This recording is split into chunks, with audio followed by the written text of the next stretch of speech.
Chers amis, bonjour, bonsoir. J'espère que vous allez bien, que vous supportez bien les intempéries, les grosses pluies. Et bon, prions le ciel pour que, les prochains cyclones, prochaines tempêtes, peut-être des éventuels tsunamis qui nous menacent, eh bien nous épargnent et épargnent aussi nos frères de la Caraïbe parce que voilà, nous on a échappé à beaucoup de choses, mais malheureusement vous avez vu que la Guadeloupe, elle est un peu en souffrance et vraiment nous sommes solidaires de ces souffrances-là et nous espérons qu'elle va se remettre très vite sur pied.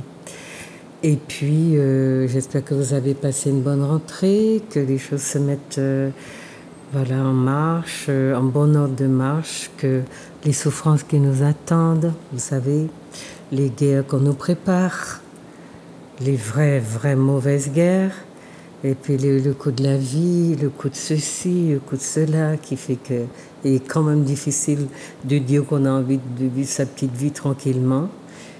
Il y en a qui y parviennent parce que ils sont dans un rapport au monde qui est totalement égocentrique et parfois ça marche. Mais il y a un moment où on devra tous se rendre compte que collectivement, nous sommes responsables de ce qui arrive au monde et de ne pas l'empêcher. Et bien, c'est nous ranger parmi les criminels, parmi tous ceux-là qui ne veulent pas du bien à notre planète pour des intérêts absolument égoïstes dont on ne comprend pas pourquoi ils ont cette importance démesurée dans leur vie. Voilà, donc je vous souhaite une bonne après-midi, une bonne émission. Si nous étions en direct, je vous aurais laissé interroger mon invité que j'ai l'honneur de recevoir pour la deuxième fois et qui est René Louis Étilé, égyptologue. Enfin, il est ingénieur de formation, mais il est égyptologue il travaille sur l'Égypte antique et il a beaucoup de choses à nous apprendre. Donc, il m'a demandé de revenir parce que la fois où vous l'avez dit, vous l'avez vu à cette émission, il y avait plusieurs personnes sur le plateau et il n'a pas pu dire tout ce qu'il avait à dire. Donc, il va essayer de le faire aujourd'hui et je pense que je vais réussir. Pour faire plaisir à tous ceux qui me disent que je parle trop, je pense qu'aujourd'hui, je vais leur faire plaisir en laissant beaucoup parler mon invité, René Louis Étilé. Bonsoir René Louis. Bonjour Juliette, bien-aimée. Merci de m'accueillir ici. Je voudrais aussi donner mes salutations aux téléspectatrices et téléspectateurs de Zouk TV. Merci. Et puis dire aussi Otep aux Kamit du monde entier. Voilà. Otep, Kamit du monde entier. Pour tous ceux qui ne savent pas, ça veut dire paix, que la paix soit avec vous, etc. Que la paix soit sur vous. Voilà, c'est ça. Otep.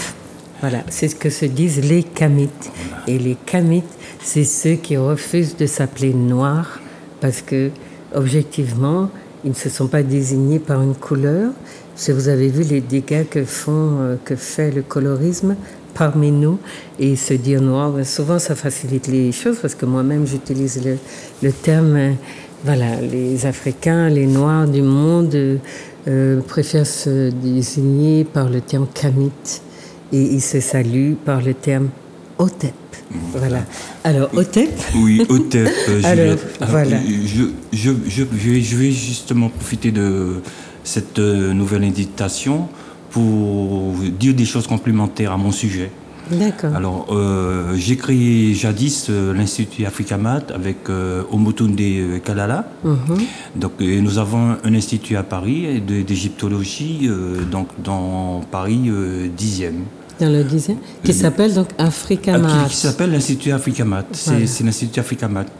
Voilà. Donc, il se trouve que je suis originaire de la Martinique, mais je me considère comme... je suis afrodescendant, mais je me considère vraiment africain. Voilà. Donc, il faut que ce soit clair pour les gens. Alors, le sujet d'aujourd'hui, je voudrais parler en fait des origines négro-africaines de la civilisation. Parce que souvent ici, surtout ici d'ailleurs, je trouve que l'Africain est beaucoup trop dénigré. Moi, c'est mon avis. Ici, c'est-à-dire chez nous en Martinique. Chez nous en Martinique, en Guadeloupe. Absolument. Et je pense qu'il y a une méconnaissance. Oui, il y a une méconnaissance de l'histoire vraie africaine. Voilà. Nous subissons depuis longtemps l'influence des Blancs, des locaux-d'herbe. Et il y a beaucoup de gens, énormément de gens qui ne connaissent pas. Ils parlent beaucoup, mais ils ne connaissent pas grand-chose. Donc le but du jeu, on va dire, c'est un peu de remettre les pendules à l'heure. À l'heure, voilà. Donc quand vous allez entendre le mot leucoderme, c'est une autre façon de parler des Blancs.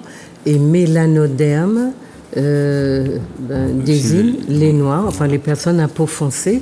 Donc ça peut être ceux qu'on appelle, ce sont les Africains subsahariens, parce qu'il y a des Africains du Nord, et puis les Indiens du sud de l'Inde, qui sont noirs.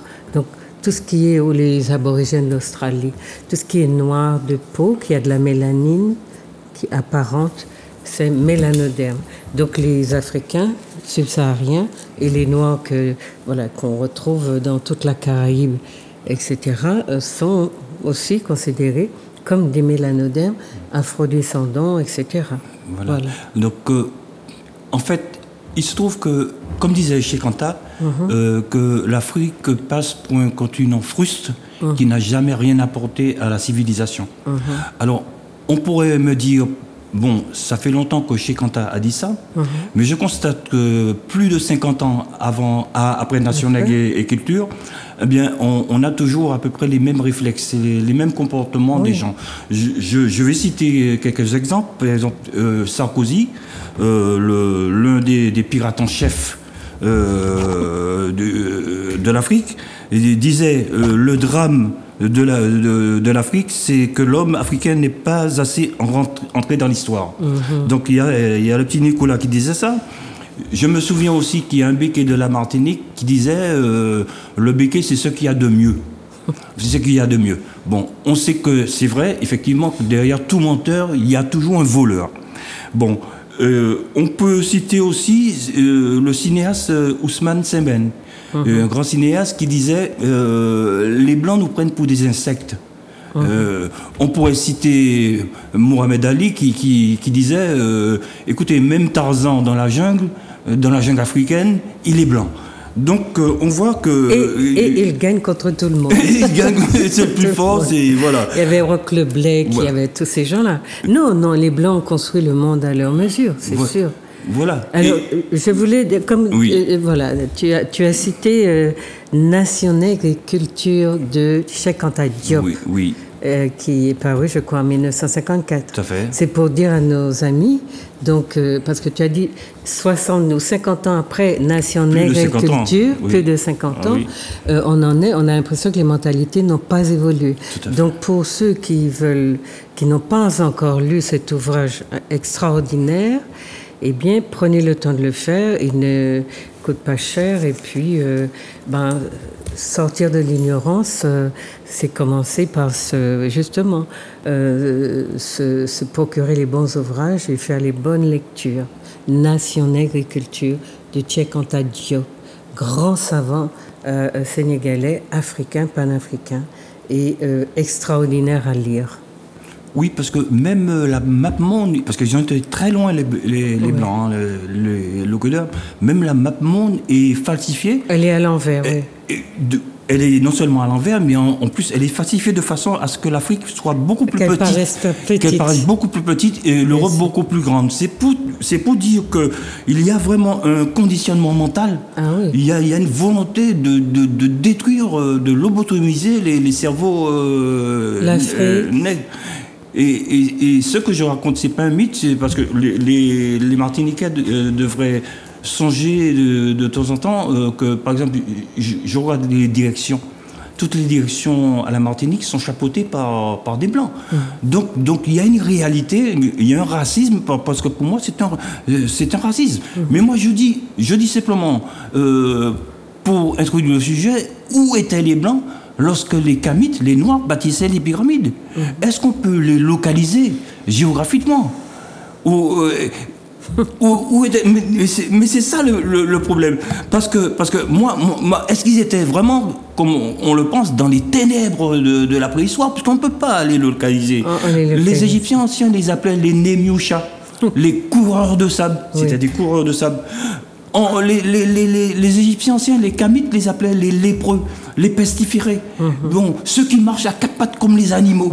Donc, ce sont les blancs que maintenant qu'on voit, les béquets, qui friment sur nous.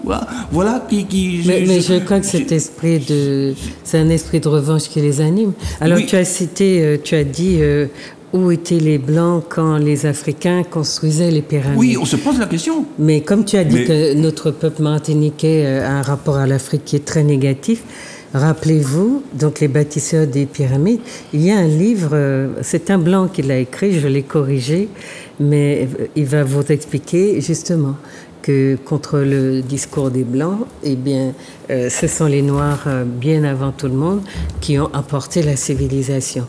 Et je vous conseille donc un deuxième livre de Cheikh Anta Diop, c'est l'unité culturelle de l'Afrique noire, et il vous montre, mais de manière magistrale, l'origine des deux grandes familles, donc la famille noire et la famille blanche, et vous verrez que toutes les révélations qu'il vous fait sur la famille blanche, sans passion, sans désir de dénigrer, vous montrent les Blancs, effectivement, à l'état de barbares, sans civilisation, et à mesure qu'ils rencontrent les Noirs, ils se civilisent. Et c'est ça qui se fait, puisque aujourd'hui, on est en train de colorier en noir tout ce qui est en blanc, tout ce qui a été noir avant. Et c'est une opération difficile, parce qu'on a du mal quand même à blanchir ce qui a été noir.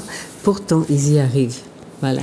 Oui, et dans cette logique de mystification, parce qu'il y a une mystification de la part des leucodermes de l'histoire, de notre histoire, en fait. Et ils ont même inventé cette histoire de, je ne sais pas si les gens savent, entre guillemets, des pharaons noirs. Alors, il y a des gens qui ne savent pas, ne connaissent pas tellement cette problématique. Parce que quand on entend pharaon noir, on dit, bon, ça y est, on a gagné, les Blancs reconnaissent que... Voilà. Mais en fait, lorsqu'ils parlent de pharaon noir, c'est pour dire derrière que, en fait, l'habitude courante, c'était le pharaon, il était blanc. Il était blanc. Voilà. Et puis, 26e dynastie. Voilà, c'est la 25e exactement. La 25e dynastie arrive, c'est une dynastie Kouchi, donc du Soudan, et il y a des pharaons noirs. C'est pour ça qu'on voit le livre j'allais dire, bon, comment ça s'appelle, de Christian Jacques, par exemple, qui dit... Mon Dieu, le pharaon noir, il s'étonne. Alors que Cheikh Anta a démontré, depuis Cheikh Anta, on sait scientifiquement que ce sont des noirs. Il y a une autre mystification qu'ils font aussi, c'est sur l'ocre rouge. Parce que il se trouve que beaucoup de peintures kamites, effectivement, les kamites utilisaient beaucoup l'ocre rouge. Mais si on est en couleur un peu brique. Oui, voilà, c'est fer, ça vient du fer, etc. Mais lorsqu'on est un peu intelligent, et puis on est un peu cultivé, on sait que les Africains ont toujours utilisé, depuis le paléolithique, ils utilisent l'ocre rouge. C'est-à-dire que même s'ils étaient noirs foncés, ils utilisent l'ocre rouge. Alors, et sur les palettes, on voit aussi que c'est écrit avec de cette couleur-là, un peu rougeâtre. Exactement. Et alors, il y a plusieurs... Marron clair rougeâtre, oui. Tout à fait. Il y a plusieurs raisons pour cela. Il y avait la matière première, mais aussi il y avait l'adoration, parce qu'à cette époque, il ne faut pas oublier que la première divinité était féminine. Bien sûr. Donc, quand on remonte au paléolithique, parce que pour l'homme africain, qui a été la femme et l'homme africain, c'était le berceau de l'humanité. Alors, il y avait un mystère sur la naissance de l'enfant. Il constatait que la femme, le ventre montait, d'accord, mais c'était pas des généticiens, quoi. Donc, il y avait un certain mystère. Donc, c'est pour ça qu'il y a eu une adoration de la féminité, puisque pour l'Africain du paléolithique, le mystère de la vie, enfin la vie était donnée seulement par la divinité. Donc c'est pour ça que la femme a été mise sur un piédestal, et que la première divinité, c'était ce que moi j'appelle la mer Noire. Donc il se trouve que l'ocre rouge représente en fait les menstruations d'une certaine manière. selon moi, et toute la symbolique du V pubien, etc. Donc ça représente quelque part la mer Noire, l'accouchement, quoi, en fait, d'une certaine manière. La femme, hein, la femme noire. La femme noire, par excellence. Oui, comme donc, Isis. Oui, voilà. Donc, le rôle de l'histoire dans l'existence d'un peuple, c'est vital. Donc, puisqu'il y a Chikanta qui disait, sans la conscience historique, les peuples ne peuvent pas être appelés à de grandes destinées. Donc, il y a des gens qui ne comprennent pas l'importance de l'histoire, pourquoi il y a eu tellement de falsifications d'histoire, etc. Parce que quand on falsifie votre histoire, eh bien, vous devenez comme un fantôme. Comme un fantôme, puisque vous n'avez pas de racines. Vous détestez vos ancêtres, etc. Donc, si je suis là aujourd'hui, c'est pour remettre un peu les pendules à l'heure, à la suite de Chikanta, à la suite de Théophile Oméga, à la suite du regretté Alain Saint, que je connaissais personnellement, qui est décédé. C'était un brillant linguiste et égyptologue. Malheureusement, nous ne sommes pas immortels. Alors, voilà. Alain a laissé des livres. Hein. Oui. Alain, c'était un Martiniquais, vous le connaissez, hein, il était enseignant. Donc, vous pouvez lire ses livres, notamment un livre sur l'esclavage, sur la question de l'esclavage, qui est très important à connaître, parce qu'il a... Justement, il sort des lectures traditionnelles pour expliquer les choses de manière beaucoup plus par rapport au rapport de domination, etc., qui ont eu lieu. Alors, sur ce que donc, tu disais, en fait, l'exercice auquel tu vas te prêter là m'apparaît intéressant pour nos téléspectateurs parce que, en fait, les Antillais, les Caribéens vivent dans un rapport entremêlé. C'est-à-dire que les Blancs, qui ont gardé une vision claire sur ce qu'ils sont, ont empêché les descendants d'esclavisés de savoir qui ils sont. Et du coup, les esclavisés, descendants, les afrodescendants caribéens, etc., se raccordent à l'histoire des Blancs, entremêlent ces deux histoires, et ils ne comprennent pas, en fait, qu'il y a bien deux familles, il y a deux lignes, il y a deux troncs à ne pas faire fusionner pour comprendre véritablement le rapport de domination qui s'est joué. Et donc, la connaissance que tu vas leur apporter, chers téléspectateurs, je vous conseille de bien écouter pour que vous compreniez que quand vous dites « mon pas africain », ça veut dire que vous seriez peut-être occidentaux. C'est très curieux.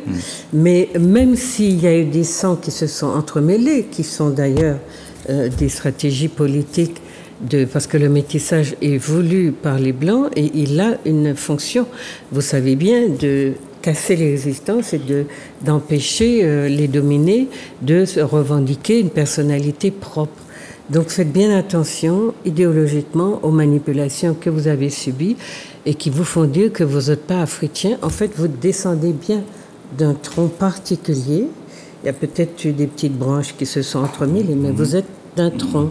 Et regardez bien donc comment relire votre histoire. Vas-y. Oui, parce que quand on écrit l'histoire, on peut avoir plusieurs méthodologies. La méthodologie que nous avons choisie au niveau de l'Institut Africamat, c'est celle qui a été choisie par Chikanta Diop, Oméga, etc. C'est-à-dire que ce sont des gens qui se basent sur des faits scientifiques, sur la science. Ils utilisent toutes les sciences du savoir pour réécrire l'histoire. Parce que, par exemple, je peux arriver en Afrique, je débarque en Afrique, je vais au fin fond de la brousse, et puis je regarde les huttes, je regarde des enfants déambuler dans la brousse, et puis je me dis, ils sont vraiment stupides, parce que moi, quand je suis à Paris, au pied de la Tour Eiffel, c'est merveilleux, etc. Donc, et puis, conclusion, eh ben, les Africains, ce sont des idiots. Voilà. Donc, il y a ça, il y a une méthodologie comme ça. Il y a la méthodologie qui se base... Ce que voit l'œil dans les médias. Exactement. C'est ça. Le présent... Et donc, les Africains sont des sauvages. Le présent explique que le présent, c'est le passé. C'est le passé. Parce qu'ils sont au summum de la technique, là, eh ben, ils l'ont toujours été. Ça a toujours été le cas. Donc, il y a aussi des gens qui se basent, mais je vais en parler, puisque Cheikh Anta Diop a fait ce qu'on appelle une rupture épistémologique avec le dogme hegelien, puisque Hegel refusait totalement que l'Afrique soit rentrée dans l'histoire, puisqu'il disait que c'est un continent ahistorique.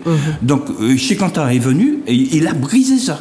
Et puis, avec de la science, quoi, parce que c'était un physicien, c'était un chimiste, c'était un grand savant. Donc, il faut bien que les téléspectatrices et les téléspectateurs comprennent que lorsqu'on vous dit quelque chose, vous pouvez mettre les individus à l'épreuve en leur demandant toujours de prouver scientifiquement ce qu'ils disent. Parce que c'est trop facile la critique. Et il y a aussi le français Gobineau, le père du racisme, qui disait carrément, il allait encore plus loin qu'Hegel, puisqu'il disait que bon, c'est la couleur de la peau qui rempête, quoi. C'est la couleur de la peau. Vous êtes noir, bon, vous êtes un con, quoi. Mais qu'est-ce que c'est que ça?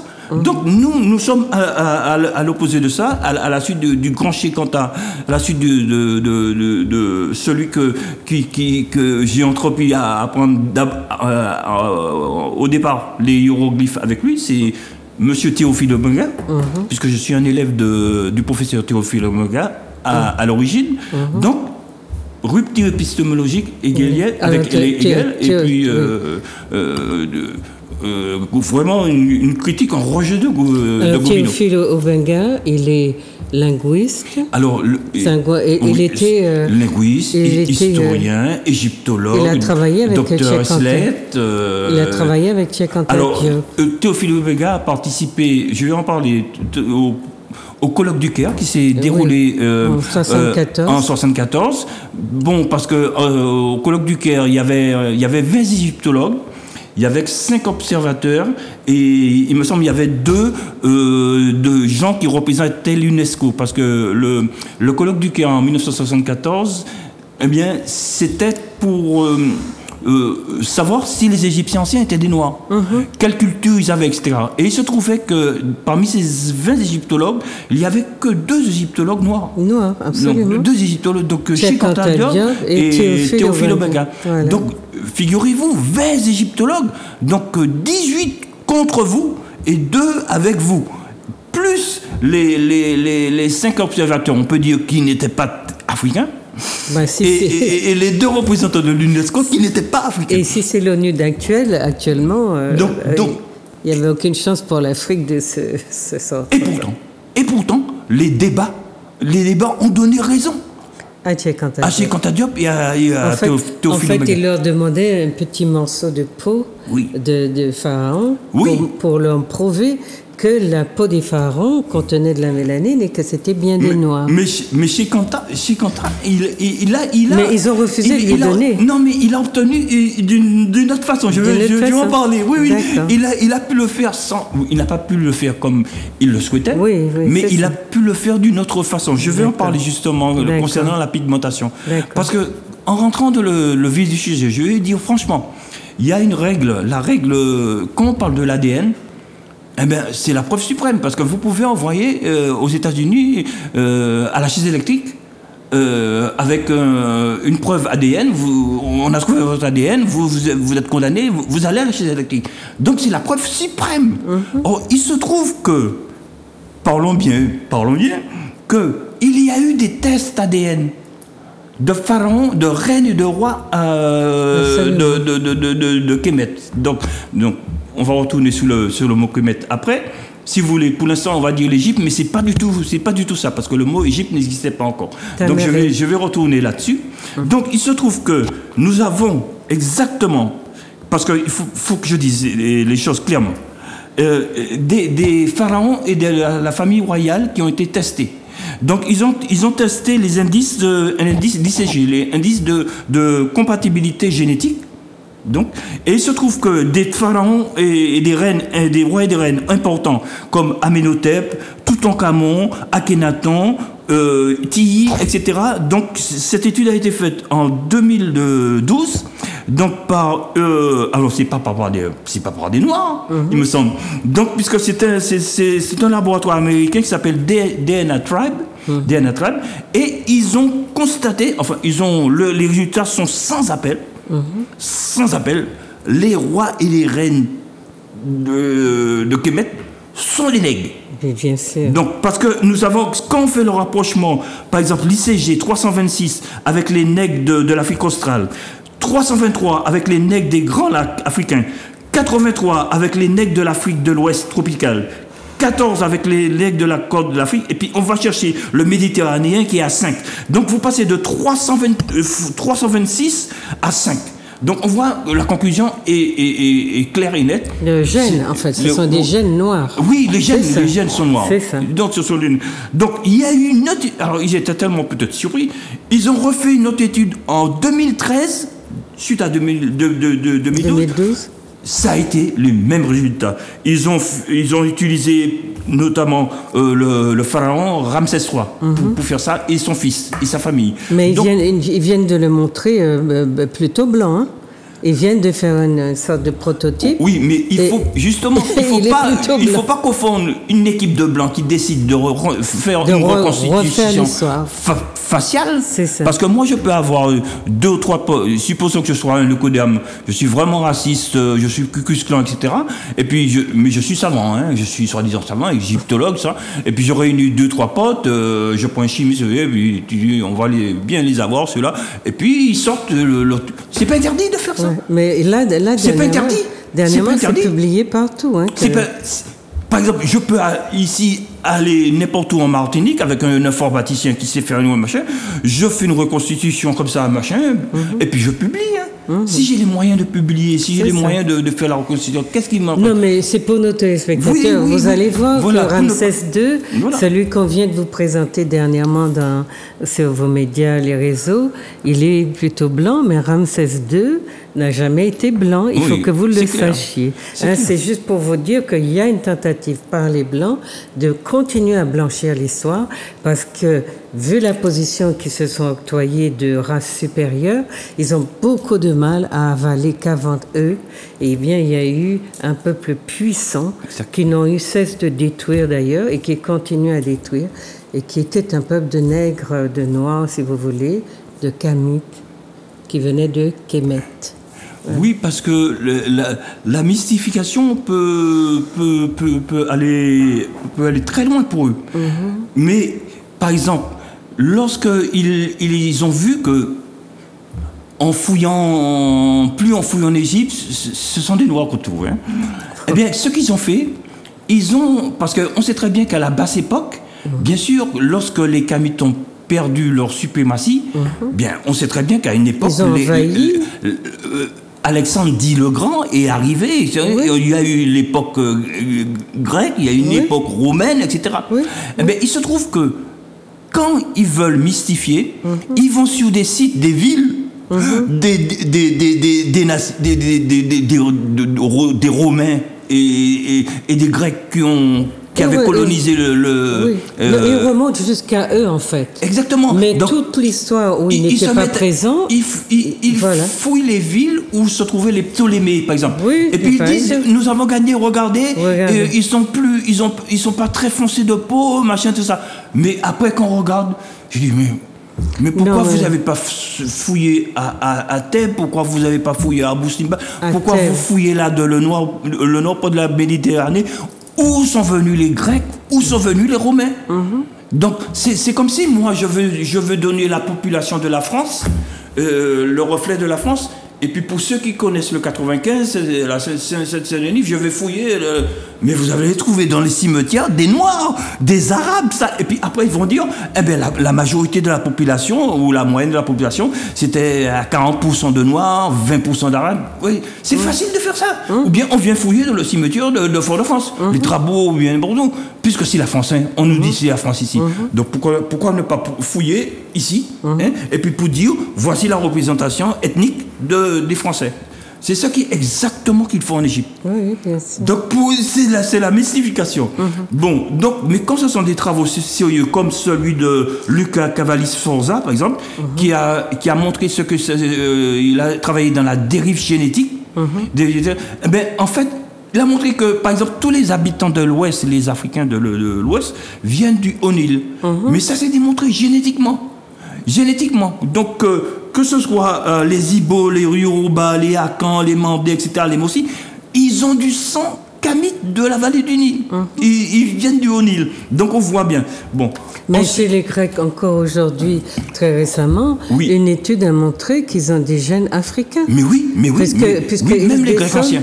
Quand l'Égypte est tombée, ils ont été les héritiers directs, et donc les populations noires d'Égypte ont continué, et quand les Grecs ont pris l'ascendant sur l'Égypte, les Noirs égyptiens ont continué dans la civilisation grecque, et ils ont noirci les Blancs qui étaient là. Donc ça, il y a beaucoup de mélange, et le peuple grec est celui... Bon, il y a eu les Romains, mais c'est celui qui est le plus grand porteur de gènes nègres, alors que en apparence, ils sont blancs. Oui, tout à fait. Mais c'est ça. Je ne sais pas si nos téléspectateurs voient l'enjeu de ce que tu expliques. C'est très important que vous compreniez cette problématique en termes d'enjeu, parce qu'au fond, vous vous dites peut-être pourquoi c'est important que ça soit noir. Mais la question, c'est pourquoi c'est important pour les blancs de ne pas laisser l'histoire se dire naturellement. Pourquoi ont-ils besoin de la blanchir? Et c'est pas aux Noirs qu'il faut demander pourquoi, mais aux Blancs. Il faut que vous compreniez qu'il y a bien un problème au niveau de la façon dont les Blancs se sont accaparés la planète, se sont érigés en race supérieure, se sont imposés au monde, utilisent toutes les richesses de la planète pour leur seul bien-être, alors qu'ils laissent mourir de faim et de soif 90% de la planète. Il faut que vous compreniez qu'il n'y a que 20% de blancs sur la planète qui bouffent, c'est un peu vilain, mais qui bénéficient de toutes les richesses, parce que au nom de leur idéologie raciale, et il n'y a pas de race, mais bon, ils se sont... Eh bien, au nom de cette idéologie-là, ils s'octroient le droit d'être la race supérieure, et pour ça, il ne faut surtout pas laisser croire que les Noirs ont été avant eux et ont apporté toute la civilisation dans laquelle nous vivons actuellement. Et ce que M. Onelui est en train de vous dire, il vous montre la genèse de ce peuple noir, de la civilisation noire. Et c'est pas aux Noirs de justifier, c'est aux Noirs aujourd'hui de dire mais nous sommes les premiers, et on ne comprend pas pourquoi les Blancs veulent nous déloger, réécrire l'histoire, réinventer un monde en blanchissant tout ce qui était noir avant.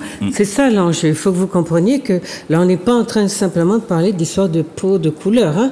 On est en train de parler de l'origine de la civilisation et du monde que les Blancs refusent de reconnaître aux Noirs. Et c'est le droit des Noirs de dire non, c'est nous, les inventeurs de la civilisation dans laquelle les Blancs sont bons techniquement à partir de toutes les techniques inventées par les Noirs avant eux. Et chaque époque apporte son lot de spécialisation. Et c'est en cela on peut reconnaître l'apport des Blancs, mais pas dans l'invention de choses dont vous retrouvez les origines en Afrique du Nord. On l'a vu même sur la médecine, sur comment on dit ça, le fait de trépaner les gens, ouvrir les cerveaux, faire tout ça, l'Égypte antique le faisait. Il y a des milliers d'années, et les implants dentaires, toutes ces choses-là, tous les appareils qu'on utilise dans la médecine moderne.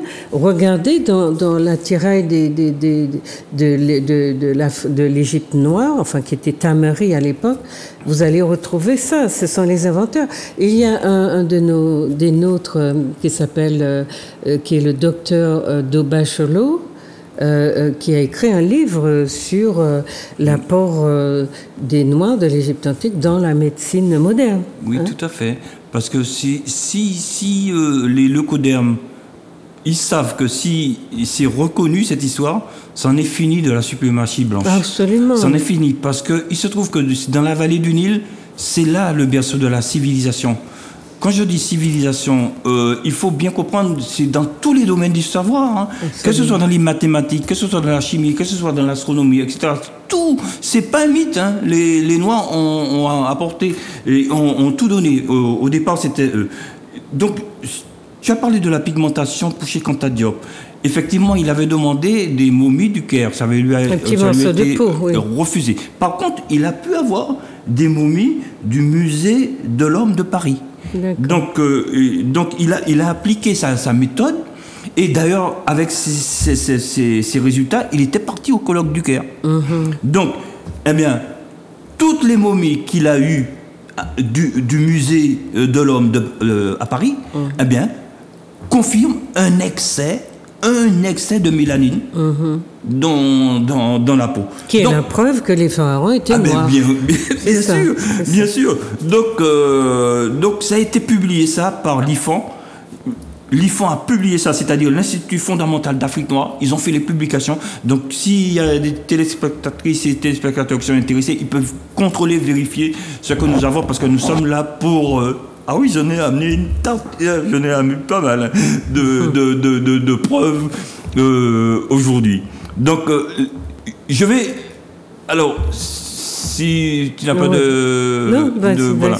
Je vais entamer l'archéologie.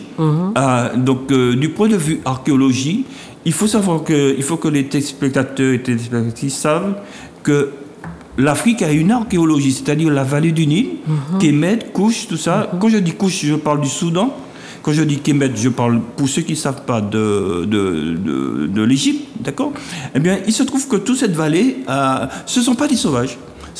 Il y a une archéologie, et il se trouve que c'est quelque chose qui peut en choquer. Dehors des pyramides, hein? Oui, je parle bien avant les pyramides. D'accord. Bien avant les pyramides. Il y a une logique, en fait. Les pyramides ne sont pas tombées du ciel. Bien sûr. Donc, les archéologues... Mais les Blancs ont dit que c'était des extraterrestres qui les avaient il y en a qui disent des extraterrestres. Mais heureusement qu'il y a eu des chercheurs de bonne foi. Sérieux, et c'est un peu grâce à eux, parce que du point de vue archéologie, il y a très peu de Noirs qui ont eu accès, il faut être honnête, à ces zones. Il se trouve qu'aucun pays africain noir ne fouille en Égypte. Absolument, mais on ne leur laisse alors pas que pourtant le Polonais, le Roumain, ils fouillent. N'importe quel Blanc peut venir fouiller, mais en Égypte, ce sont les Blancs qui fouillent. Les Noirs n'ont pas le droit n'ont pas accès. Et puis, ils n'ont pas les moyens peut-être de payer des chercheurs pour faire ce genre de travail. Et puis avec certains présidents aussi, on voit qu'ils s'intéressent à autre chose. Bien sûr. Bon, mais c'est vrai. Mais il faut quand même que vous soyez conscient devant votre poste de télévision que ce qu'on amène là, on n'est pas aidé du tout. Hein. Et parfois, ce sont les résultats qui viennent d'ailleurs et que nous interprétons. Absolument. Et malgré ça, nous avons le dessus. Voir si on pouvait fouiller là-bas. Mais ça aurait été la catastrophe pour eux. Ouais. Sans pouvoir fouiller là-bas, nous sommes capables de vous dire que c'est nous qui avons bâti cette civilisation. C'est ça la force. Parce que quand c'est la vérité. C'est la force de la vérité. Il y a 4 périodes. Notez bien, il y a 4 périodes archéologiques. Dans la vallée du Nil, il y a ce qu'on appelle le Badarien, il y a ce qu'on appelle l'Amracien, il y a ce qu'on appelle le Guercéen, et il y a ce qu'on appelle le Séménien. Il se trouve que la première, c'est en fait, il y a plus de 6000, 7000 ans, etc. Voilà. Donc, puisque le Badarien, c'est l'époque des ancêtres et ce qu'on appelle les Imuat. Donc en égyptien ancien, ce sont ceux qui étaient avant. Donc ce sont les ancêtres, c'est l'époque des ancêtres, et c'était des sortes c'était à la limite des forgerons noirs, beaucoup de forgerons, etc. Et ils maîtrisaient un peu les métaux, etc. Et donc voilà. Qui est une caste noble en Afrique. Une caste noble, oui, une caste noble. Et les forgerons. Les forgerons. De forgerons, et voilà. Nous en avons pas mal ici, et les gens n'ont jamais fait le lien. Voilà. Nous avons beaucoup de forgerons en Martinique. Ah, d'accord. Ah, oui. Très bien. Ah oui. Ça m'a toujours frappé parce que les forgerons en Afrique sont une caste de nobles qui détiennent des savoirs. Ça veut dire que dans la déportation de nos ancêtres, il y avait des gens de caste et ils ont transmis leur art à leur descendance, puisqu'on a des forgerons qui travaillent l'acier, enfin le fer, comme ça se faisait en Afrique. D'accord. Eh bien, justement, militairement, en grande partie, la civilisation kamite est basée là-dessus. Absolument. Est basée là-dessus. C'était la caste. Donc ça remonte à plus de 5000 ans avant le petit Jésus. Hein. Bon, à condition qu'il ait vraiment existé. Bon, et puis il y a eu ensuite le Badarien. Donc, après le Badarien, pardon, il y a eu, comme je disais, l'Amracien, le Guercien et le Séménien. Donc, il se trouve que au fur et à mesure, il y a des choses qui se sont perfectionnées. Donc je veux citer certaines recherches importantes. Il y a parce que ce ne sont pas des extraterrestres. C'est-à-dire que la civilisation pharaonique n'est pas sortie de ex nihilo, quoi. En fait, il y a eu un cheminement. Donc il y a des archéologues très compétents qui ce sont pas, je vous rassure, ce sont pas des nègres, hein, ce sont pas des nègres. Il y a monsieur Fred Wendorf, Fred Wendorf, qui est archéologue aux USA, et il a fouillé un site qui s'appelle Nabta Playa. Nabta Playa. Donc ça remonte à 9000 ans avant le fameux Jésus-Christ. Voilà. Donc l'époque des Européens. Eh bien, il se trouve que ce monsieur-là, Wendorf, il a trouvé des villages néolithiques, il a trouvé de la céramique, il a trouvé des mégalithes, etc. Donc, et ça se passe à 100 en Haute-Égypte, c'est-à-dire dans le sud, et environ à 100 km d'Abou Simbel. Pour ceux qui ont été en Égypte, ils voient à peu près, donc c'est en Nubie. Donc on est en Nubie, on est vraiment chez les nègres, quoi. On ne peut pas dire. Donc il se passe quelque chose là. C'est l'émergence les villes commencent à prendre de l'importance. Et nous sommes 9000 ans avant la chrétienté. Donc c'est un Américain blanc il a trouvé sur ce site des centres cérémoniels, etc. Bon, il a trouvé des mégalithes, je disais, il a trouvé de la poterie, il a trouvé un calendrier. Il se trouve que le calendrier... Les mégalithes, c'est ce que les Bretons voient sur leur côte. Exactement. Et qu'ils prêtent aux je ne sais quels extraterrestres, ou comme à l'île de Pâques, on a maintenant une explication que les Africains étaient là-bas avant exactement, tout le monde. Voilà. Exactement. Ce sont les Africains qui ont fait tout ça. Partout qu'il y a ça, ce sont les Africains. C'est ça. Donc, ils ont créé le premier calendrier. Ils ont créé les machins parce qu'ils se basaient sur le lever. Alors, le premier calendrier, vraiment, on va dire scientifique, parce qu'il se basait sur le lever héliaque de l'étoile Sirius, donc qui de temps en temps cycliquement se levait en même temps que le Soleil. Donc ils ont pu calculer grâce à ça la durée de l'année. Comme l'ont fait les Dogons aussi. Exactement. Voilà. Donc ils ont pu calculer. L'étoile, ils sont les premiers d'ailleurs. Tout à fait, en Afrique. Absolument. Voilà. Donc et les Dogons, ils n'avaient pas de télescope, etc. Sans rien. Donc voilà, c'est tout leur mérite. Donc, ces poteries qu'on retrouve ici, là, à Nabta Playa, ce sont des poteries aussi qu'on retrouve au Soudan. C'est ça. Donc, on voit que ce sont des poteries rouges à bord noir, etc. Ce sont les mêmes poteries, donc c'est la même culture, etc. Oui. Mais chez nous, on n'allait pas dire aux gens que les potiers pouvaient être africains. Hein. Ils vous disent que c'était des Caraïbes et mordicus. Ils n'en démentent pas. Ils vous disent que ce sont ces gens-là qui ont apporté cette culture-là. Et tous les milliers d'Africains qu'on a déversés dans ce pays-là seraient venus donc complètement infirmes, ignorants de tout. Et c'est vrai pour la vannerie, c'est vrai pour la poterie, c'est vrai pour les méthodes de pêche, pour un tas de choses que j'ai expliquées dans mon livre, La culture de l'entraide. Parce que j'ai retrouvé les traces de ces cultures-là depuis l'Afrique. Mais comme ici, il y a un autre récit historique qui se raconte, on a beaucoup de mal à dire aux gens que les Africains sont impliqués dans ces héritages-là de terre. D'ailleurs, beaucoup de potiers chez nous sont des Africains, enfin des Afro-descendants. Voilà. Oui, ils ont trouvé aussi là des silos de sorgho, etc., les céréales, oui, donc il n'y avait pas de problème. Il y a le deuxième site dont je vais parler. Le grenier à grains. Oui, le grenier à grains. Les silos. Qui existaient déjà. Qui existaient, oui. Il y a 9000 ans. Et ils préservaient voilà. Donc, ce n'est pas les Blancs qui nous ont donné ça. Voilà. Absolument. Donc, il y a un deuxième site dont je voudrais parler brièvement. Ça a été fouillé par une dame qui est une égyptologue française. Ce site s'appelait Adaïma. Ça s'appelle Adaïma. Donc, après Nabta-Paria, il y a un site Adaïma qui remonte à 4 millénaires avant la chrétienté. Et là, attention, il y a des nécropoles prédynastiques, il y a des tombes et pratiques funéraires, inhumations, etc. Donc, elle a fouillé des milliers et des milliers de tombes. Donc, on est toujours dans le sud, en Haute-Égypte, donc en Nubie toujours. La partie Nubie, oui. Donc, ce sont des fouilles qui ont été faites en 1989 et en 2003. Ensuite, on a un troisième site fondamental aussi pour l'archéologie, c'est Coustul. Coustul, ça a été fouillé par Bruce Williams. Donc lui, c'est un archéologue américain. Et là, il faut vraiment voir que là, à Coustul, on voit, il y a un fameux encensoir. Attention, je dis bien aux téléspectateurs que nous sommes en Nubie. Nous ne sommes pas au nord de l'Égypte, en Moyenne-Égypte, etc. Nous sommes du côté du Soudan. En Haute-Égypte. Du côté du Soudan. Plus on va au sud, plus c'est la Haute-Égypte. Voilà. Et qu'est-ce qu'il trouve Il découvre un encensoir. Et sur l'encensoir, vous avez toutes les bases de la civilisation pharaonique. Vous avez une représentation du roi avec sa couronne blanche. Vous avez la façade de palais. Vous avez les barques, etc. etc. Et ça, on est dans le sud-africain même. Et voilà.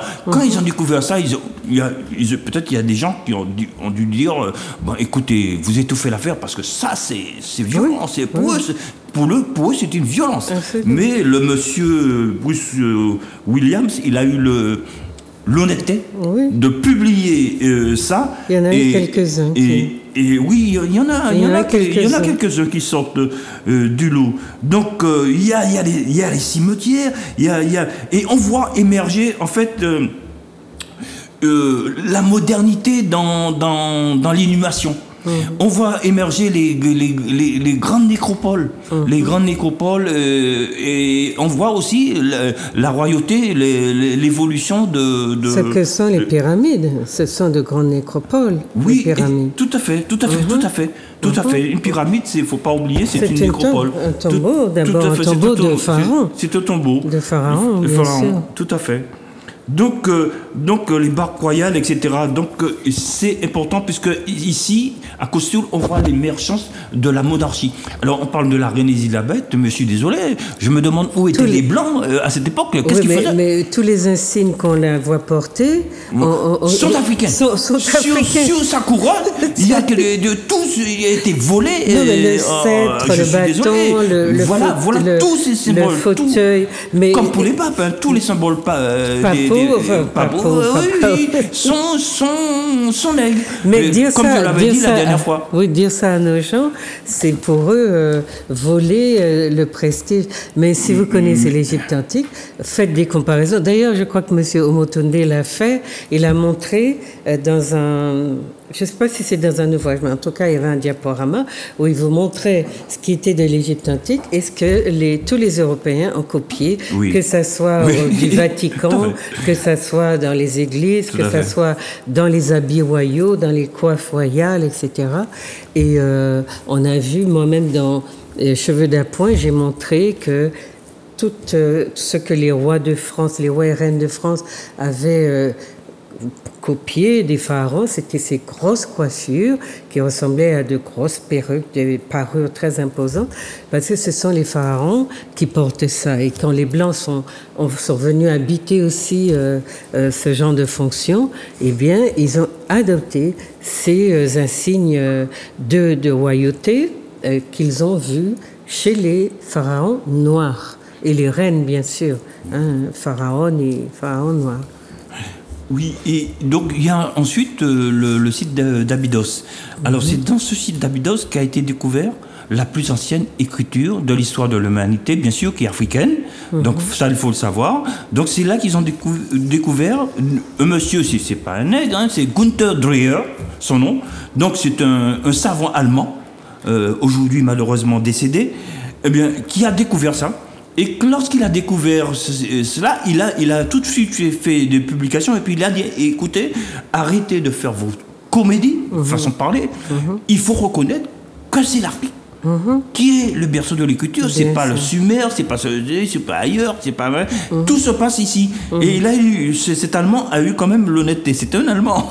Non, mais quand tu dis que c'est pas un nègre, tu veux juste dire aux gens que ce n'est pas une histoire de falsification, falsifiée. Voilà, c'est pas un parti pris. C'est exactement la démarche de beaucoup d'occidentaux de falsifier. Tu fais bien de le préciser. Non, mais quand il vous dit, c'est pas des nègres qui ont écrit ça, c'est pas qu'ils vous disent qu'ils ne sont pas capables. Pas du tout. Il vous dit qu'il ne faut pas que vous croyiez que ce sont des Noirs qui falsifient l'histoire à leur profit. Voilà. Puisque les Noirs n'ont jamais eu cette démarche-là. Ils ont juste cherché et ils continuent à prouver que l'origine de la civilisation est nègre, que les Blancs ou les autres le veuillent ou non. Parce qu'il y a les Blancs qui refusent, mais il y a aussi les Chinois, il y a d'autres gens. Et il y a les Indiens du sud de l'Inde qui blanchissent pas mal les vestiges de civilisation négro-africaine dont l'Inde a été...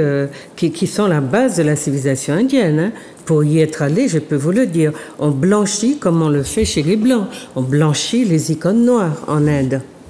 Oui, et tu fais bien de le rappeler, parce que c'est vrai que les gens peuvent un peu... Mais si les gens suivent bien ce que je dis, et j'ai dit tout à l'heure que les Noirs n'ont jamais eu l'occasion de fouiller. Mais on leur donne pas cette occasion. Non, donc à Abydos, voilà. Donc toutes les fouilles dont je parle, qui ont confirmé l'origine négro-africaine de la civilisation pharaonique, ont été faites par des Blancs. Mais il n'y a pas longtemps, ces jours derniers, on a découvert un site extraordinaire vers le Soudan, par là, non? Oui, avec des révélations extraordinaires, des constructions de palais, Exactement. Mais ça, c'est pas vieux, ça. Ça, c'est. Je pense qu'on l'a vu il y a 1 ou 2 semaines. Ah, mais il y a encore beaucoup de choses à découvrir, je pense. Qu'on découvre, et beaucoup chaque de merveilles. fois, et toutes ces choses extraordinaires qu'on découvre à chaque fois, c'est en Afrique. Oui, exactement. Donc, c'est là qui fait dire que l'origine de toutes ces civilisations est africaine. Ah oui, exactement. Voilà. Il y a ce qu'on appelle les Shamsu-Or. Les Shamsu-Or, ce sont les suivants d'Horus, les suivants d'Ourou. Donc, ça a été les premières grandes dynasties de pharaons. Habituellement, les gens qui lisent un peu sur l'Égypte, souvent, ils pensent que le premier pharaon a été Narmer. En fait, il se trouve qu'il y a eu beaucoup de pharaons avant. Il y a eu les pharaons... Et ailleurs aussi. Ailleurs en Afrique. Pas seulement en Égypte. Non, il y a eu à Couche, au Soudan, il y a tout le Soudan, etc. Donc, justement, je vais parler un peu du Soudan. Mais il faut savoir qu'ils ont des noms, ces pharaons-là, parce qu'il y a Horus du Sérek, il y a Horus Nior, il y a Horus Hathor, etc. Donc, je dis ça parce que lorsque vous allez, même quand on va au musée du Caire, les gens là-bas vous font visiter d'une façon chronologique le musée. Or, il se trouve qu'il commence par ce qu'on appelle la palette de Narmer. Mais il se trouve, ce que je répète encore une fois, c'est important, qu'avant ce pharaon, il y a eu des rois et des reines qui ont régné sur Kemet. C'est pour vous dire, ça remonte à 5000 ans avant le christianisme. Donc, on n'a pas attendu 3200, 3300. Donc, il faut remonter à 5000 ans. D'ailleurs, d'après ce qu'on comprend, la science aussi, surtout la science, eh bien, Osiris, eh bien, son assassinat aurait eu lieu aux environs du 5e millénaire. Donc, mais ça, c'est... Voilà. Donc, je crois qu'on a déjà parlé du colloque du Caire. Voilà. Donc, il y a ce qu'on appelle la terre de la divinité. Les Égyptiens avaient un mot qui s'appelait Tonéter. Les Égyptiens regardaient vers le sud, le Tonéter. Le Tonéter, c'était la terre de la divinité. Souvent, les gens disent terre de Dieu, mais j'aime pas le terme Dieu parce qu'on pense que, avec le réflexe occidental, Dieu, un homme avec la barbe blanche. Non, voilà. C'est pour ça que je préfère dire Tonéter, c'est la terre de la divinité parce que c'était en fait des monothéistes, les Kamites. Or, cette terre de la divinité, c'était les Grands Lacs. C'était les Grands Lacs africains, c'était l'Afrique australe, c'était même avec l'Afrique du Sud, le Congo. Tout ce qu'on appelle le Congo, la région du Congo. Exactement, la région du Congo, la région des Grands Lacs. La plus riche d'Afrique aussi. Voilà, c'est pour ça que les Kamites, en fait, regardaient vers le sud. C'est pour ça que l'ouest, c'était à droite et l'est, c'est à gauche. C'est pour ça aussi que après les Blancs se sont empressés de bouleverser les cartes. Puisque pour les Kamites, là, en haut c'était le sud, oui. En bas c'était le nord. Mais il y a Femi Krasniqi qui a écrit La Grande Pyramide, celle de Khéops. Oui. Donc il l'a détaillé et il a montré, il a expliqué que les Africains ne voyaient pas la carte comme elle est présentée là, mais elle était inversée. Elle est inversée. Donc l'Afrique est au-dessus. Toute la partie que vous voyez aujourd'hui occupée par le Maghreb est en fait au sud pour les Africains. Et la pointe, elle est en haut. Et c'est pour ça que sur certaines représentations, vous voyez la carte de l'Afrique, comme vous le dites, à l'envers. Mais en fait, c'était ça, la vision des Africains. Oui, et il se trouve justement que c'est pas un hasard, c'était vraiment des génies, ces femmes et ces hommes, parce qu'il se trouve que le Tonéter, c'est-à-dire la terre de la divinité, c'est aussi l'endroit du berceau de l'humanité. Donc ils ont ciblé, ils avaient tout compris. C'est aussi le berceau de l'humanité, mais c'est aussi le berceau de la science, parce que je vais citer certaines choses. C'est pas des blagues, ça rigole pas là, je vais pas rigoler. Hein. Donc, en RDC, par exemple, quand on regarde en RDC, ils ont trouvé, la République démocratique du Congo, ils ont trouvé ce qu'on appelle l'os d'Ishango. L'os d'Ishango, c'est un os qui remonte à 20 000 ans. Eh bien, il se trouve que dans cet os d'Ishango, on retrouve les nombres premiers. L'origine des mathématiques. Il y a 20 000 ans. D'accord. On retrouve les nombres premiers. On retrouve des tables de multiplication par 2, etc. Sur 20 000 ans avant. 20 000 ans. Bon. Donc ça se passe, comme je l'ai dit, à cet endroit-là. Vous avez au Swaziland. Mais là, tu soulignes que les mathématiques sont une invention africaine. Mais tout à fait, parce qu'à ce niveau-là, aucune fouille dans le monde n'a donné de tels résultats. Absolument. C'est les plus anciens... Et cherchez sur Internet os d'Ishango. Ishango, voilà. I-S-H-A-N-G-O. Voilà, très bien, merci.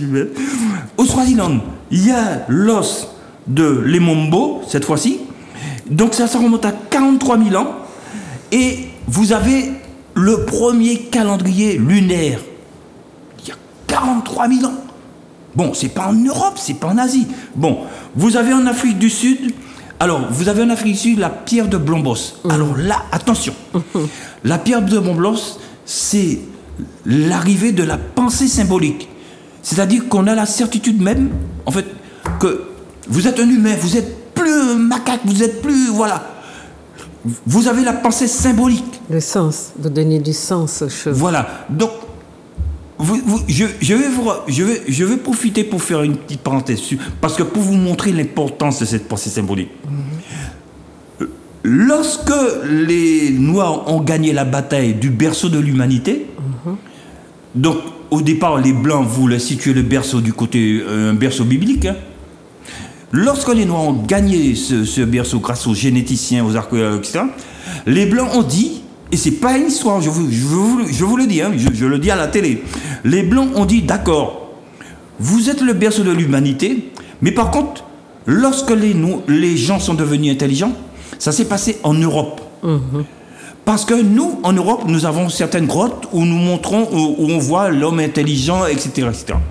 Et puis, patatras, on découvre la grotte de Blombos et la pierre de Blombos qui remonte à 100 000 ans. La pensée symbolique, le blanc n'existait pas encore. Il y a 100 000 ans. Le blanc n'existait pas encore. Donc, oui, l'histoire est réglée. Il faut que vous sachiez que la datation fait remonter l'existence des Blancs à 20 000 ans à tout casser. Oui, hein. Au mieux. Et voilà, au mieux, mais pour la civilisation, à 8 000 ans seulement. Voilà. Hein. Voilà. Donc, bon, maintenant, rapidement, la linguistique. On ne va pas rentrer dans les détails parce que c'est fastidieux, etc.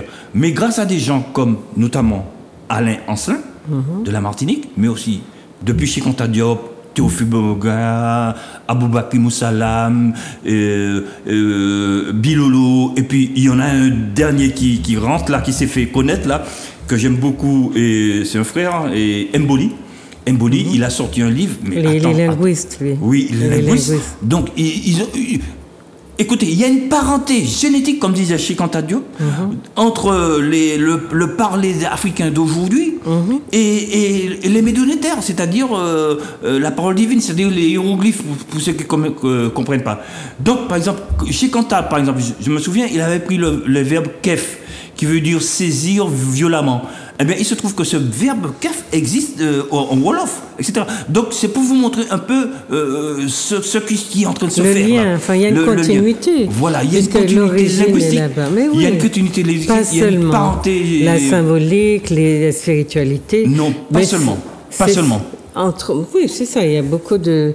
Cette continuité-là, c'est celle-là que vous devez saisir.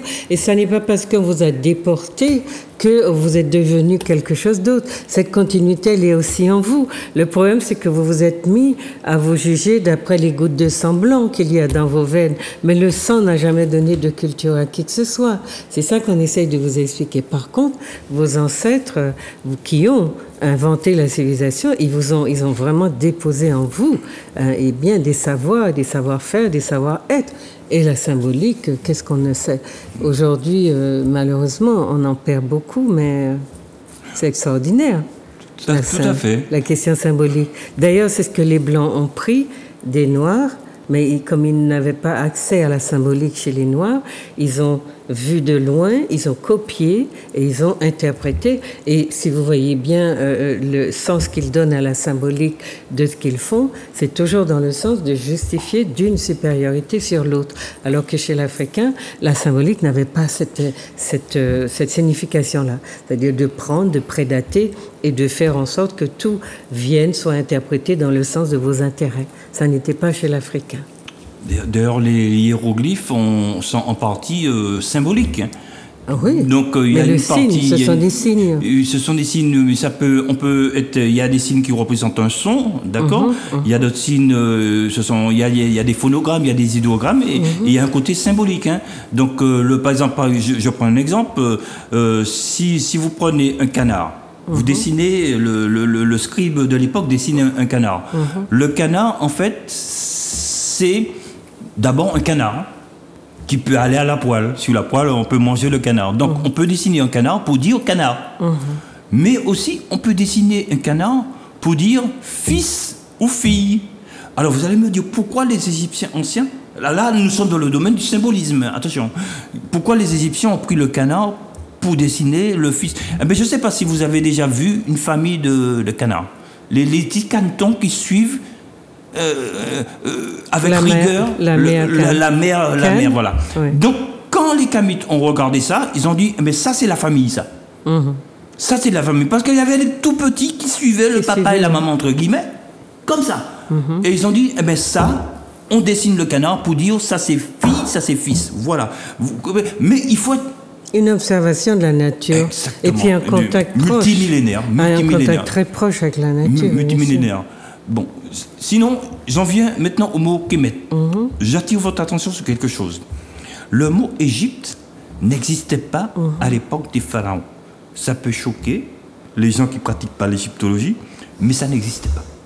C'est une déformation du mot Oukapta qui est le château du Cas de Ptah, que c'était, si vous voulez, un surnom que les Égyptiens anciens appelaient ce temple-là qui se trouvait à Memphis, c'est-à-dire Mennefer, ils l'appelaient comme ça. Mais les Grecs anciens, quand ils sont arrivés, vu leur langue, la façon qu'ils parlaient, ils ont déformé ce mot, et ce mot a donné en grec ancien Égyptos. Mais qui voulait dire, il ciblait le temple. Et finalement, par abus de langage, le nom de ce temple est devenu le mot Égypte qu'on connaît aujourd'hui. Mais il se trouve que le vrai nom d'Égypte, c'est Kemet. Alors Kemet, lorsqu'on regarde littéralement ce mot, littéralement, c'est un mot féminin parce que comme la plupart des collectifs sont féminins, je le signale, le pluriel féminin, souvent le féminin l'emporte sur le masculin. Dans la grammaire kamite, ça c'est une parenthèse, Kemet, vous voyez, c'est féminin, ça veut dire la noire, littéralement. Mais si on regarde bien, et on connaît tous les textes pharaoniques, ça veut dire forcément le pays des Noirs, comme on dit aujourd'hui l'Afrique noire. Bon, là, les gens peuvent discuter, mais nous avons d'autres preuves pour confirmer cela. Parce qu'il y a un deuxième mot qui s'appelle kamite. Donc, lorsque, figurez-vous que vous faites un morceau, vous représentez un morceau de charbon. Je simplifie. Et derrière ce charbon, vous mettez un homme et une femme. Le morceau de charbon, vous savez, il est noir. Bon. Donc, les Égyptiens anciens, les Kamites, ils ont dit, voilà, notamment dans le papyrus de Khalloum, pour se désigner, ils ont mis ça. Alors, il y a des Blancs qui continuent à dire, ça c'est égyptien. Mais le mot égyptien n'existe pas à cette époque. Donc, nous disons, ça veut dire les Noirs. Et là où le blanc se plante, c'est que lorsque le déterminatif n'est plus un homme ou une femme, par exemple, ils mettent un bovin, eh bien, ils disent le troupeau noir, les bovins noirs. Vous comprenez? Lorsque le déterminatif n'est plus une femme et un homme, par exemple, ils mettent une pierre, ils disent la pierre noire, etc. Par contre, lorsque c'est un homme ou une femme, ils ne peuvent pas supporter qu'on puisse dire noir, homme noir et femme noire, parce qu'ils ne veulent pas que les Égyptiens anciens, que les Kamites soient des noirs, c'est tout. Est-ce que vous avez compris ce que... J'espère. Voilà, c'est ça c'est dangereux parce que on se rend compte que il y a vraiment tout un pan de la réalité qui est effacé par la volonté des Blancs, juste parce qu'ils ont cette sorte de maladie de vouloir être au centre de tout alors qu'ils sont les derniers venus sur la planète. Voilà. C'est très curieux parce que il me semble qu'ils sont les seuls à avoir cette maladie-là. Mais enfin, moi, j'appelle ça une maladie, je sais pas, mais je veux dire, le monde est ce qu'il est. Pourquoi d'ailleurs, dans leur idéologie, on a trouvé ça chez Comte, lorsqu'il a commencé à dire que c'est pas la nature qui dicte sa loi aux gens, au peuple, c'est eux, les savants, qui vont dicter. Donc, ils ont dévié le cours des rivières, ils ont changé la place des mers, ils ont, etc., déboisé et puis inventé et décidé que c'était eux les maîtres de la nature. Et on retrouve en fait cette volonté-là dans tout, puisqu'ils considèrent aujourd'hui que la planète est en fait à eux et que les autres ont le droit d'y vivre comme eux ont décidé qu'ils l'ont, alors que cette sorte de droit de propriétaire est curieux quand même. C'est curieux. C'est pathologique là. C'est une pathologie. Mais pourquoi? Mais comment? Mais qu'est-ce qu'il y a derrière tout ça? Qu'est-ce que c'est? Et puis aujourd'hui... je pense qu'il y a une frustration. Mais aujourd'hui, nous projeter dans le transhumanisme, nous dire qu'on va inventer quelqu'un qui sera mi-homme, mi-machine et qui aura plus de compétences. Ou bien en même temps, supprimer l'homme en disant qu'il faut qu'il devienne homosexuel, alors que ce qui transmet la vie, c'est la bisexualité. Enfin, j'ai quand même un... D'ailleurs, c'est interdit par dans les 42 commandements des Kamites, de la Mahat, l'homosexualité est formellement interdite. Non, mais pour eux, moi, je donne, c'est une valeur civilisationnelle pour eux. Mais même en dehors du fait que ça n'empêche pas que des gens, dans leur vie privée, fassent les choix qu'ils veulent, problème. Mais l'imposer comme système à toutes les civilisations, c'est curieux. Oui. Il y a vraiment un dessein qui consiste à vouloir éteindre la race humaine, quand même. Est-ce que nos gens, dans les luttes qu'ils mènent, est-ce qu'ils se projettent dans cette finalité-là? Parce que je vois des gens défendre des causes qui sont assez surprenantes. Mais oui, c'est comme ce footballeur qui a été diabolisé parce qu'il ne voulait pas porter un t-shirt pour les LGBT. Mais on arrive à n'importe quoi. Non, mais c'est que là où l'Européen n'arrive pas à convaincre, il va forcer, il va contraindre quand il ne peut pas convaincre. Et comme souvent il prend des décisions qui sont irrecevables, eh bien il contraint parce qu'il a l'arme militaire, l'arme de la violence absolue pour forcer la force. Et c'est comme cela que les Occidentaux se sont imposés, continuent à s'imposer à la planète. Les personnes ne font vraiment le lien entre la possession de l'arme militaire chez les Blancs et la domination. Oui, c'est vraiment des choses qu'on sépare parce qu'on a l'impression qu'on nous explique les choses gentiment, qu'ils sont beaux aux yeux bleus, etc. Oui, ce sont des anges et puis ils ont pris la couleur de Dieu, la couleur des anges. Donc pour les nôtres qui ont vu que la couleur noire était celle du diable, eh bien ils sont complètement dans une sorte ils sont tétanisés et ils ont beaucoup de mal quand ils sont dans cet état-là de transe tétanique à reprendre leurs esprits et à se dire mais il faut qu'on réfléchisse quand même sur ce qu'on nous oblige à faire et l'orientation parce que pour les Blancs, l'humanité, la planète, tout ça est à eux. Ah oui, c'est clair. Et les autres n'y ont pas de droit, n'ont pas de place. Et est-ce qu'on comprend qu'il faut quand même qu'on défende notre place sur cette planète? J'ai l'impression que la forme de domination qu'on subit a complètement aveuglé les nôtres. Tout à fait. Est-ce que, pour qu'on ne soit pas prise par le temps, est-ce que tu veux nous dire ce qui est plutôt que tu as prévu de... Il nous reste... je ne sais pas, j'ai pas encore de signe, mais j'ai un peu peur parce que souvent la musique part... la musique de fin. Alors, donc je vais dire dans ce que tu peux, ce que je peux dire. Donc alors justement, je voulais dire que ces leucodermes là, ils sont mal barrés avec nous. Ils sont mal barrés avec nous. Je continue le travail concernant la civilisation. Je continue le travail.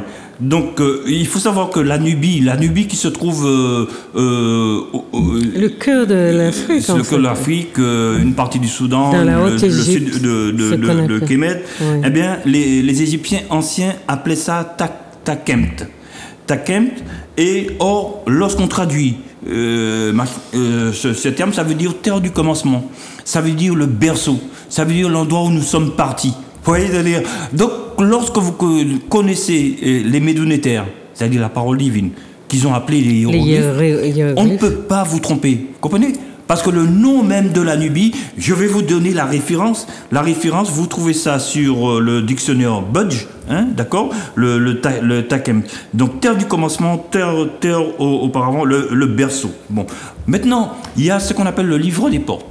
Le livre des portes, c'est un texte sacré où sont représentés les peuples connus des Égyptiens anciens. Je dis parfois Égyptiens anciens, c'est pour que les téléspectateurs puissent mieux me comprendre, parce que parfois je dis Kamite, je ne suis pas encore dans le coup, etc. C'est pour ça que je fais ça. Mais j'ai bien dit qu'Égypte... Et puis l'Égypte actuelle n'est pas l'Égypte antique. Voilà, l'Égypte actuelle n'est pas l'Égypte antique. C'est des métissages qui ont blanchi la population. Exactement. Mais elle est noire, cette population est noire d'origine. D'ailleurs, il y a dans le sud de l'Égypte, il y a encore des populations noires d'origine. Tout à fait. Donc, ces textes montrent les différents peuples. Et il se trouve que dans ces peuples-là, il y a les Égyptiens anciens, d'accord? Il y a les Soudanais anciens, il y a les Indo-Européens et il y a les Asiatiques, les Sémites. Eh bien, il se trouve que ceux qui sont protégés par la divinité, et notamment ici, dans le livre des portes, Horus, puisque c'est lui qui est en fait le protecteur des pharaons d'Égypte, des rois et des reines, eh bien, ceux qui sont protégés par Horus, c'est-à-dire vous avez l'habitude d'entendre Horus, eh bien, ce sont les Égyptiens anciens et ce sont les Soudanais. C'est-à-dire ce sont les Rémitou et les Néhésiou. C'est-à-dire, et alors que les Hamou, c'est-à-dire les Sémites et les Téméou, eh bien, on les frappe. Non, oui, on les frappe, ils sont frappés. Alors il y a le verbe ou qui dit qu'il faut frapper ces gens-là. Parce que pour qu'ils puissent aller vers la Ma'at, bien sûr, la vérité, la justice, etc. Et il y a Sekhmet, qui est une représentation féminine qui est la plus terrible du panthéon kamite, eh bien, qui vient pour marteler leurs âmes. Donc ça, c'est dans le livre des portes que j'ai fait la publication il y a des années. Et bon, il n'y a eu aucune contestation là-dessus, mais par contre, ils n'ont pas fait la publicité pour moi. Hein. Bon, donc, il y a la stèle de l'an 47 du pharaon, toutes nos histoires, je préfère dire toutes nos histoires, parce que les gens pourront vérifier, qui montre la préséance du Soudan sur l'Égypte antique. C'est-à-dire la préséance de Couch sur Kémet. Vous allez me dire, c'est étonnant. Non, pourtant c'est un pharaon de Kémet, de l'Égypte antique, qui dit que l'amont de Couch, eh bien, il a préséance sur, c'est-à-dire la divinité. Imana, Amen. On dit aussi Amen, hein? Eh bien, c'est la manifestation cachée du divin, secret du divin. Eh bien, ils admettent que le Soudan est plus important religieusement que l'Égypte antique. Mais on dit bien que tout ce qui est en Égypte vient plutôt de la région des Grands Lacs et remonte au niveau de la vallée du Nil. Oui, dans la vallée du Nil. Tant qu'on a des preuves supplémentaires, il faut les donner. C'est ça. Donc, les médonnétaires, les hiéroglyphes représentent la faune et la flore africaine. C'est pas la faune et la flore de Paris, de France, etc. C'est la faune et la flore. Et pas d'un pays foi. Voilà. Hein, pas d'un continent foi. Non. Mais même ici, il y a plein de choses qu'on prête aux Européens et qui pourtant ne poussent que dans des pays tropicaux. Et je ne comprends pas. Enfin, c'est un manque de savoir, mais c'est aussi parce que les Européens, les Français, là en l'occurrence chez nous, arrangent le monde et font entrer de force le monde dans la petite calebasse qui est censée représenter ce qu'ils appellent leurs valeurs. Mais en fait, c'est basé sur une comment on va dire ça, une violation des règles de ce qui est naturel et qui existe là pour s'approprier ces choses-là à partir de déclinaisons, d'explications qu'on va décider soi. Et c'est assez curieux parce que les nôtres ne perçoivent pas cette... c'est pas seulement de la mystification, c'est changer l'ordre des choses. Voyez comme quand ils ont besoin de faire une route, ils vont déplacer la rivière. Et puis bon, quand il pleut, la rivière reprend sa place et casse les routes. Mais ils vont changer le cours de la rivière pour installer leur route. Oui. Et ils font ça dans beaucoup d'autres choses. D'ailleurs, ici, on a ce problème aujourd'hui. Nos grands architectes, je ne sais quoi, sont des personnes qui ont beaucoup dévié le cours de nos rivières. Et nos rivières, surtout quand la mer monte... Fort-de-France, c'était la mer jusqu'au boulevard Général de Gaulle. Hein. Et quand il y a de vraies tempêtes, la mer revient là où elle était, au départ. D'accord. Alors, je poursuis. Il y a le mot mélas qui est employé pour désigner les Égyptiens anciens. Le mot mélas, c'est un mot grec. Hein, que les Grecs, quand ils utilisent ce mot, pour désigner en fait que les Égyptiens sont des Noirs, donc les Grecs utilisent ce mot. Donc en fait c'est le mot le plus fort pour dire noir en grec ancien, et ils l'utilisent pour... alors ça s'écrit pas comme mélas, ça s'écrit M-E-L-A-S. Oui, alors ça c'est en français. Mais quand les Grecs anciens l'emploient, c'est avec leur écriture. Non, mais parce qu'ici la mélas c'est autre chose. Non, justement, oui, voilà, tout à fait. Parce qu'il faut savoir, dans le grec ancien, il y a d'autres termes pour dire noir. Vous comprenez pourquoi je dis que le mot mélas c'est le plus fort? Parce qu'il y a le terme kélénos, il y a le terme érémnos, il y a le terme aïton, et puis il y a le terme mélas. Donc, Les Grecs anciens ont pris le mot le plus fort. C'est pour ça que Hérodote, surnommé par les Blancs le père de l'histoire, a dit dans Euterpe, c'est-à-dire Histoire, le livre 2, paragraphe 104, il a dit mélanocroès ou l'autrichès, c'est-à-dire la peau noire et les cheveux crépus. Et Aristote qui reprend plus tard dans son livre Physionomie chapitre 6, me semble, il dit Agan Mélanès en parlant des Égyptiens anciens. Donc c'est-à-dire excessivement noir. Mais c'est toujours le mot mélas qui est utilisé. Vous savez aussi, le verbe être noir en égyptien ancien, c'est le mot kem. Le verbe être blanc en égyptien ancien, c'est le verbe edji. Mais il se trouve que les Égyptiens anciens, pour dire être noir aussi, ils utilisent le mot kem, ce verbe pour dire être complet, être parfait, être honnête en affaires, être nécessaire. Bon, par contre, le mot blanc, le mot edji, en égyptien ancien, vous pouvez le vérifier sur vos dictionnaires d'égyptologie. Bon, donc le mot edji pour dire être blanc veut dire anéantir, détruire, nuire, blesser, ravager, offenser, être un peu simplet. Ouais, bébé. Bon, sinon vous avez un autre mot camiou que vous trouvez dans le dictionnaire Budge. Le dictionnaire Budge vous dit franchement que camiou, mais lorsqu'on traduit ça littéralement, ça veut dire le pays des Noirs. Là, il n'y a pas de discussion possible.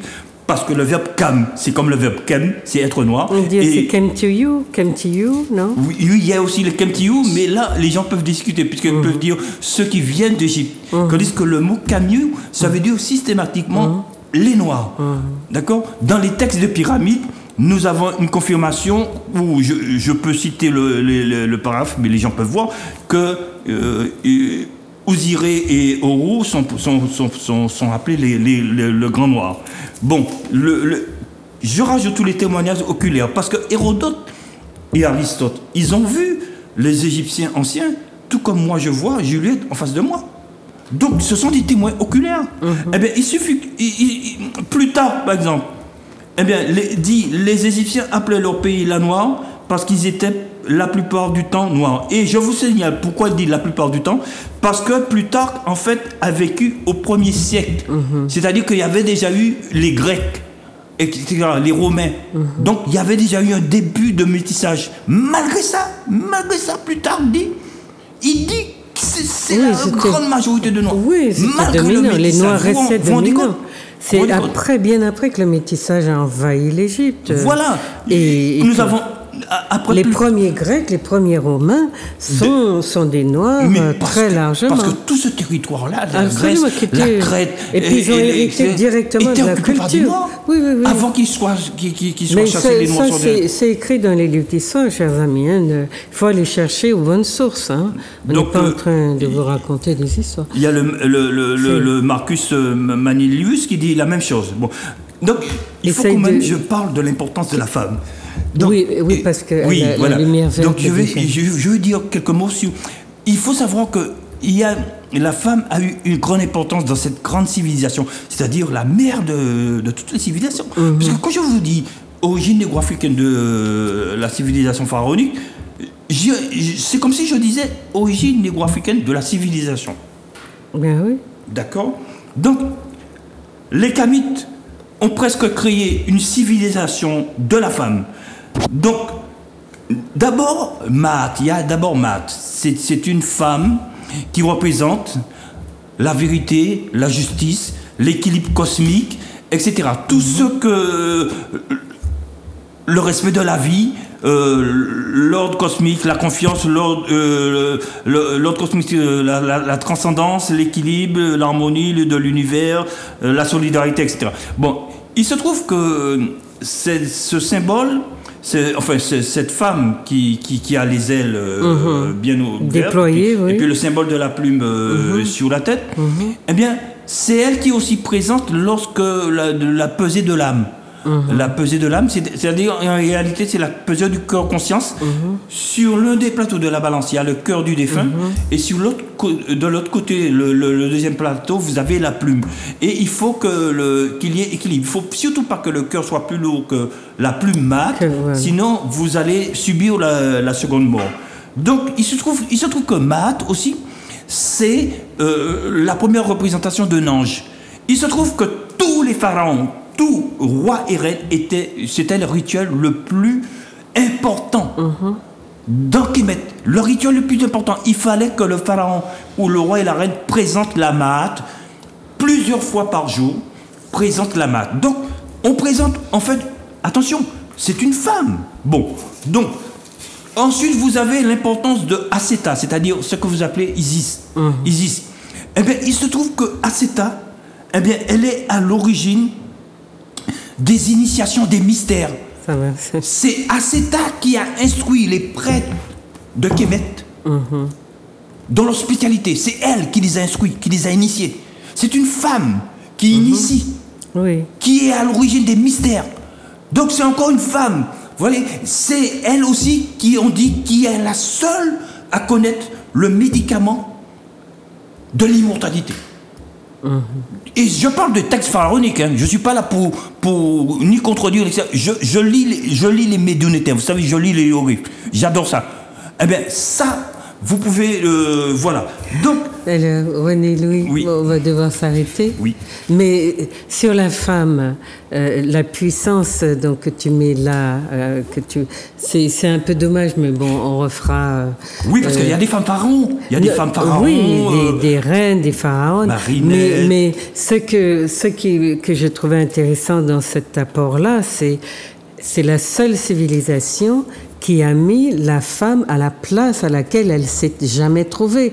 Aucune autre civilisation ne l'a fait, mais les invasions barbares et donc les religions arabo-musulmanes, les colonisations, les esclavages, etc., ont réduit la femme noire au stade où les Blancs et les Arabo-musulmans avaient réduit leurs femmes, c'est-à-dire à l'état d'esclaves, de serfs, de femelles nécessaires à la reproduction, sans aucun rôle. Et quand vous comprenez ce qu'on a fait aujourd'hui de la femme noire, vous voyez que vous avez intérêt à vous plonger dans cette histoire-là, mais René Louis reviendra vous parler uniquement de la civilisation, la femme, parce que les reines dans d'autres civilisations, les pharaons, ont rarement atteint ces niveaux-là.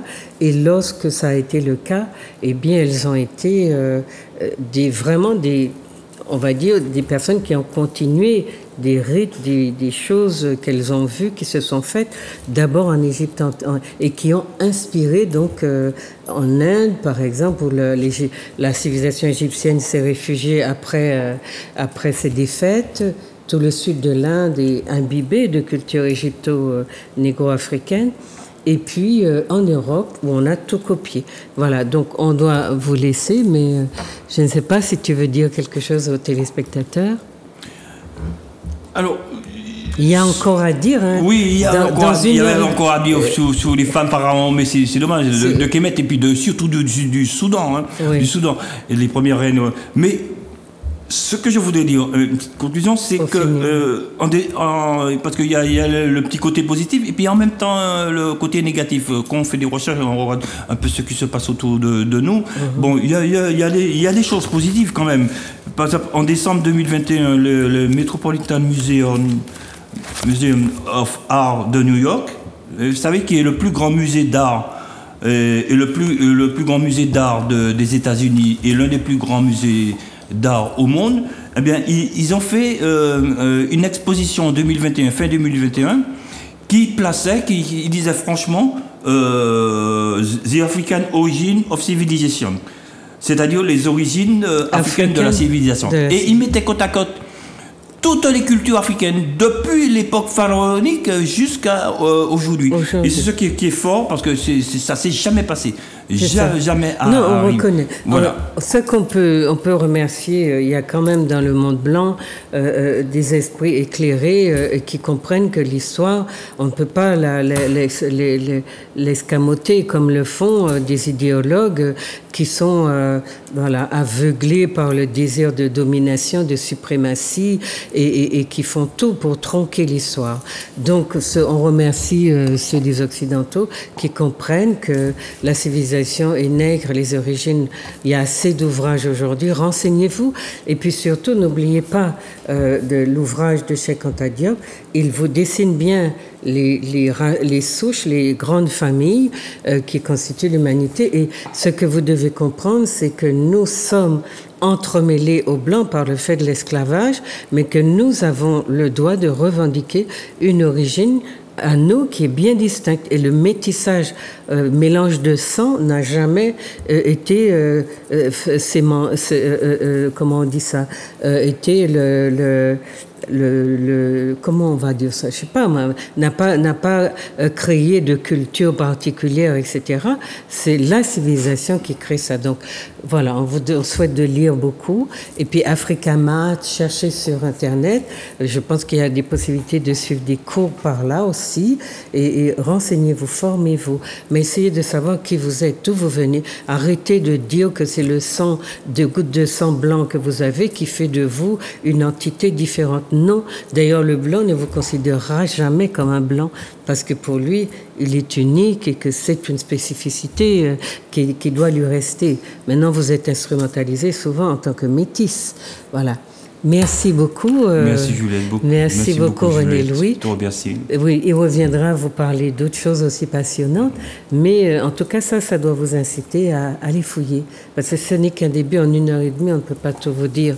Ce n'est qu'un début, mais il enseigne lui-même à Africamat. Donc, essayez de savoir si vous pouvez suivre ses cours là-bas. Voilà. Merci d'avoir été là et puis au plaisir de vous retrouver le mois prochain.